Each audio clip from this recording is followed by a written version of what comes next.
येथील सर्वच तालीम संस्था मंडळाचे कार्यकर्ते शिवाजी पुलावर प्रवेशद्वारावर जो कोकणचा प्रवेशद्वार आहे, आज या ठिकाणी पन्हाळा असू दे, विशाळगड असू दे, या ठिकाणी छत्रपती शिवाजी महाराजांनी संभाजी महाराजांची पन्हाळगडावर भेट झाली होती।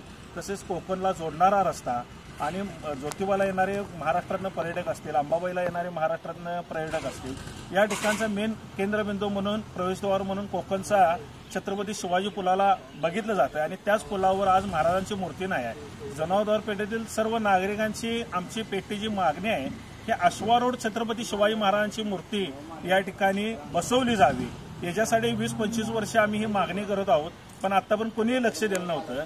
पण आम्हाला या ठिकाणी खासदार साहेब शाहू महाराज छत्रपती यांना आम्ही भेट घेऊन ज्या केंद्रातल्या रितसर परवानग्या आहेत, पुरातत्व विभागाच्या असू दे किंवा इतर ज्या परवानग्या आहेत, या आपण परवानगी घेऊन शिवाजी पुलावर शिवाजी महाराजांची मूर्ती लवकरात लवकर बसवावी यासाठी आम्ही श्रीमंत शाहू महाराज खासदार साहेबांना आम्ही निवेदन दिलेलं आहे।